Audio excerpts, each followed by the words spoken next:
咁咧今日呢段片咧就同大家啦，就睇下嗰個第六課啦，翻去第六課咁啊嗰個 ownership 嘅。其實咧個 ownership 咧就有分 public enterprise 啦，同埋 private enterprise。咁 public enterprise 咧通常啲同學就會忽略咗啦。咁我呢度寫 public corporation，咁其實 public enterprise 入邊咧有分 public corporation 同埋 government department 嘅。不過 government department 咧就其實基本上就冇乜點考嘅，咁所以你當係 public corporation 啦，咁啊會考嘅。咁啊有啲同學就唔係好記得咗啲 point 嘅，通常咁，所以同學就咁啊睇一睇啦，有啲咩重點啦。咁咧就嗱，另外 private 就多啲啦。咁啊嗱，其他同學咧可以咧首先將佢分做咧就冇一啲獨立嘅法人地位同有獨立法人地位去到比較嘅啊。通常第一個比較咧就係咧一啲冇獨立法人地位同埋有獨立法人地位嘅比較。咁可以係 sole proprietorship 同 public 啦，或者 sole proprietorship 同 private 啦，或者 partnership 同 public limited company 去比較啦，或者 partnership 同 private limited company 去比較啦。咁但係同學你都唔需要諗得太複雜，因為佢哋一啲優點缺點咧，其實都係咁上下嘅啫。咁啊，第二類嗰個比較咧就係嗰個non-independent legal status 呢一類嘅企業之間嘅比較，即係獨資同 partnership 嗰個嘅比較嚇。咁而第三類咧，咁啊就係 private 同 public 去到做一個嘅比較啦。通常就係咁啦。咁啊之後就講下啦，啲有限公司咧就發行啲股票啊、債券有啲咩嘅收益。咁嗱，而家我哋睇睇啦，有啲咩重點咁，同學你記住要記得啦。咁咧就嗱，咁啊真係要記一記咁啊，同學，所以你就都花少少時間去記下。咁咧就嗱，佢個 public corporation 啦，其實呢度係 public corporation， 我呢度就冇特別寫係咩government department嗰啲啊。咁通常佢最緊要嘅咧就會係個服務個價錢比較低，減輕嗰個 user 嘅負擔。咁點解會討論呢一樣嘢咧？其實就比較私人企業嘅，因為私人企業通常賺多啲錢啦，咁啊所以就會收貴啲。咁從一個社會嘅角度睇啦，有時呢啲公營企業好似係有需要嘅啊。咁一啲公共服務、圖書館啊咁等等咁樣啊。咁當然圖書館唔係 public corporation 啦嚇。咁啊譬如海洋公園係嘛，機場管理局咁呢啲就係public corporation。咁啊其實有需要一啲低價嘅服務咁樣啦，對社會嚟講。咁啊另外就資訊就多啲啦，因為政府成立嘅，咁啊可能幫到佢自己嗰個企業發展啦。呢個就容易理解嘅，因為嗰個政府係俾錢搞啦，當然之後營運咧，咁就係嗰間公司自己獨立營運。咁但係佢要攞到政府嘅資料，應該相對私人企業係比較容易嘅。咁啊第三呢點咧，咁啊同學就通常會誤解咗咧，係政府俾錢嘅，其實就係政府做擔保嘅啫。咁啊容易啲去攞啲貸款。咁你千祈唔好話given by the government啦，因為如果你將啲錢由政府輸送去啲企業，咁咧其實就未必 work 嘅啊。咁啊同埋佢最大問題咧，佢啲企業個效率咧就通常冇私人企業咁大嘅。咁變相就係一啲冇效率嘅企業，你又不斷輸送俾佢嘅話咧，咁就唔係太好啦，就未必係個好處嚟喎。咁所以咧，政府擔保最多係話咧，佢容易啲去借錢嘅啫，並非表示政府要拎啲錢去俾啲企業嘅。咁通常同學就搞錯咗呢個 point 啦。咁你千祈唔好話從政府攞錢咁樣啦。咁啊，我相信你寫政府攞錢咁，應該啲 marker 交叉你嘅機會就高嘅。咁咧就嗱個缺點就你記一記，咁就效率比較低咧。咁啊佢最主要原因佢未必係為咗賺錢啦。咁啊個 example 咁啊 Hong Kong Airport Authority 啦，咁大家記一記咧，咁啊出過一次嘅。咁啊嗱，跟住咧就私人企業咧就有兩句啦，咁應該要記啦。咁不過如果你考2026啦，咁可能唔使記啦，因為2025咧佢又出翻咧個 limited liability，咁啊即係2025出過，咁2026就應該唔會出啦。咁啊睇下查唔查到2025嗰條先啊？2025 limited liability。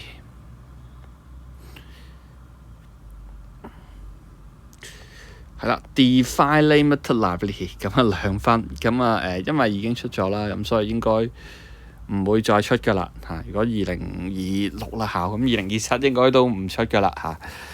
咁咧就咁啊跟住就sole proprietorship 啦，同 partnership 咧嗰個法定地位啊，咁啊通常呢個啲同學會錯嘅，咁因為啲人咧就漏咗依一個字 independent 呢個字。咁所以咧就會錯嘅，咁啊最主要就冇咗獨立嘅法人地位，佢唔係冇法律地位嗱，佢唔係佢係 no independent legal status 或者 separate legal status 啦，咁書就 separate，咁啲pass independent 咁樣啦嚇，咁啊同學留意啦，咁呢一個其實就真係考過嘅嚇，咁啊大家揭一揭嗰啲題目啦。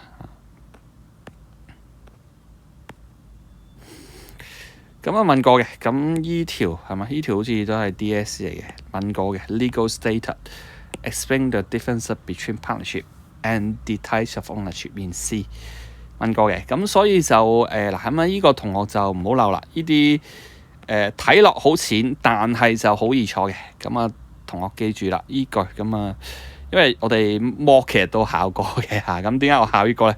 因為佢出咗 limited liability 啊嘛，咁所以我咪問下。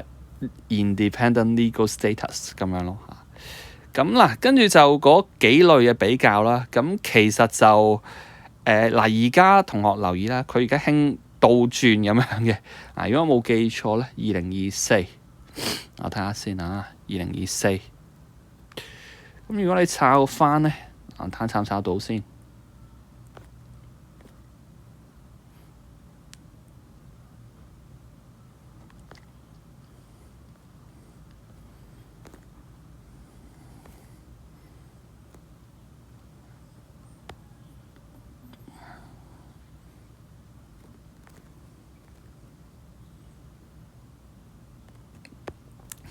如果你抄翻咧，就而家佢中意問咧係 she does not choose to change the form of business ownership of her coffee shop to a partnership。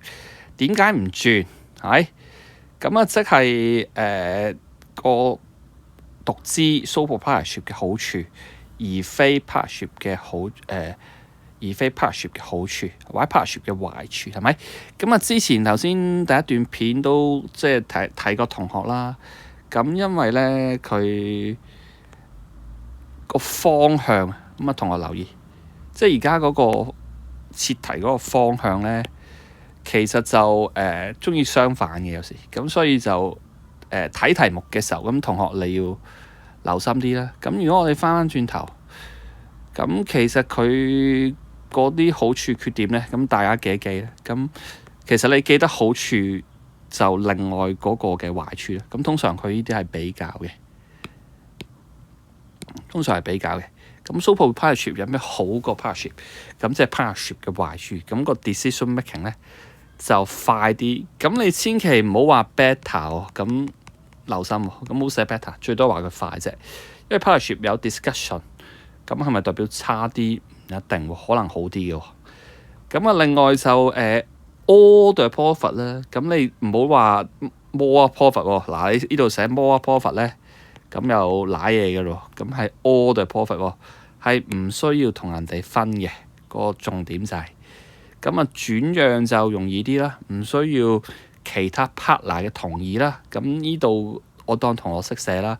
咁你唔好淨係寫 difficult 啦。咁你應該requires the consent of other partners 咁樣去到講啦。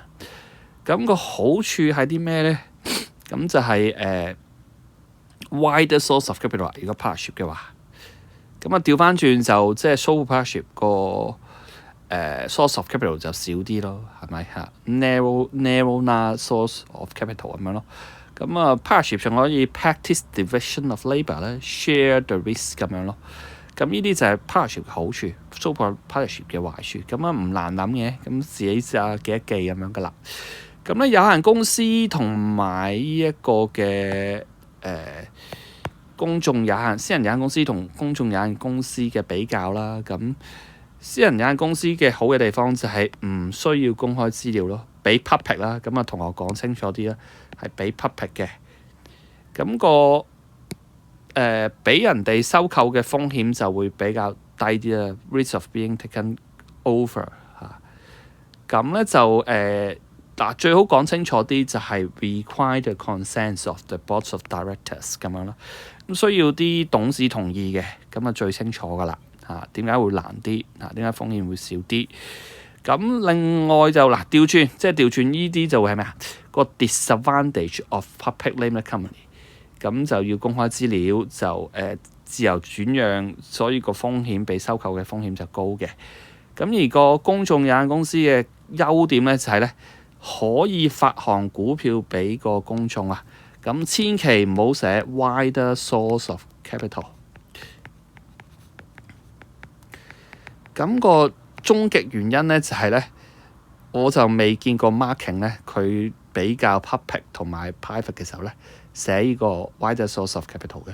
咁啊，所以你就寫翻 issue the share to the public 咁樣啦。咁可能佢覺得唔夠具體啦。如果 wider source of capital，咁所以你就寫翻啲公眾有限公司咧，就可以發行呢啲股票俾公眾嘅。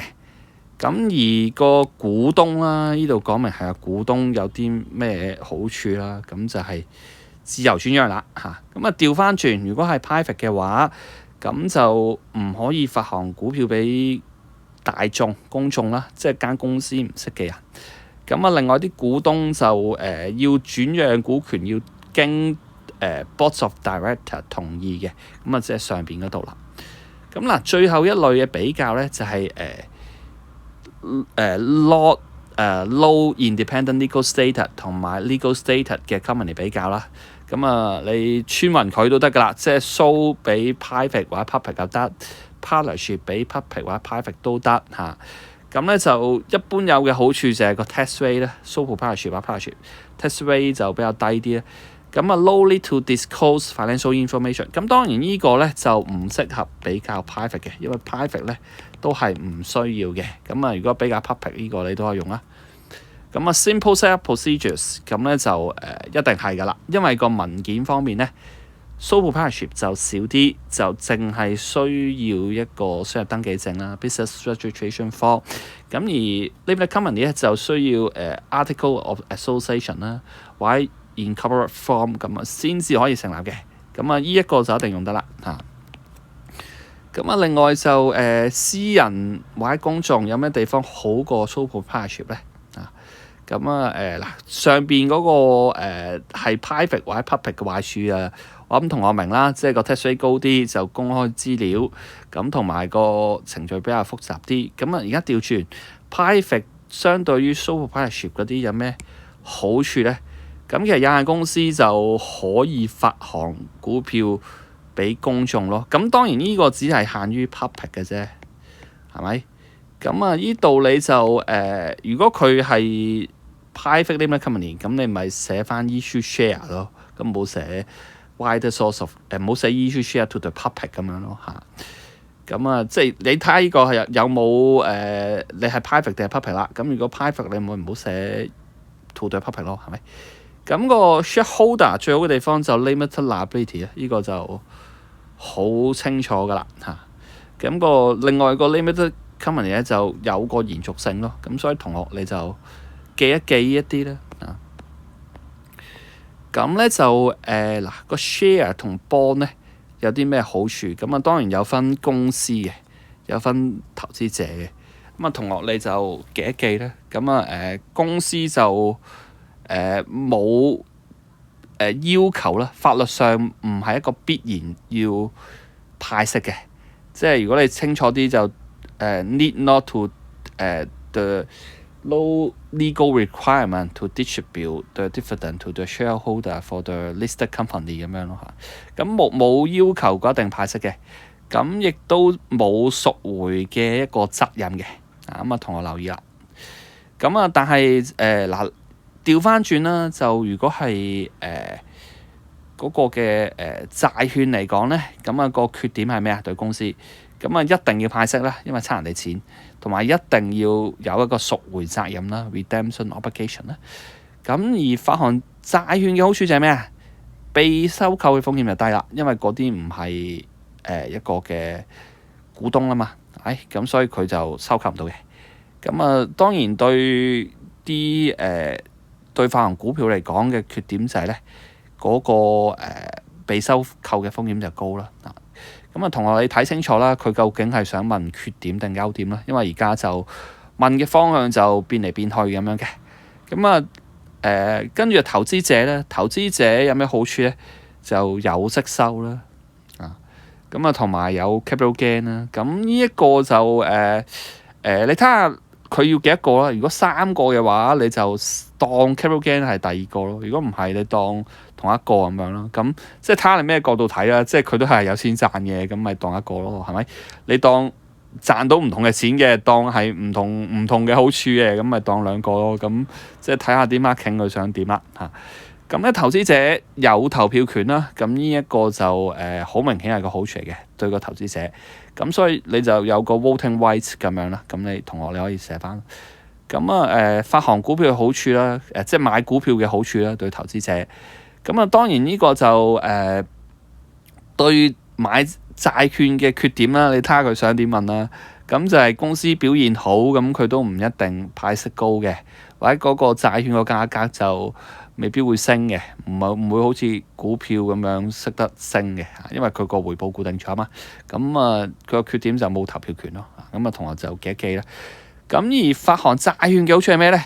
就一定有息收啦，就算嗰間公司有損失，咁同學你就即係強調佢點都要派咯。咁所以記住寫翻後邊嗰句啦。咁另外就liquidation 就係清盤啊，公司清盤嘅時候咧，就可以攞翻一啲嘅投資嘅款項，係俾 shareholder 先嘅。咁喺呢度你寫翻啦，即係因為通常我哋講嘅好處就比較 issue share 嘛，咁所以你就話俾個 shareholder 攞優先去攞咁樣咯嚇。咁如果缺點咧就會係佢就即係對個即係發行股票嘅缺點就係咩啊？佢就唔一定有息收咯，同埋就遲啲攞翻啲錢咁樣咯。咁我諗呢一部分就係咁樣啦。咁嗰啲題目我諗就同學你就索性不如睇下呢啲 point 咁就算啦。咁有興趣你就自己再睇下啲題目啦。咁呢段片就講到呢度。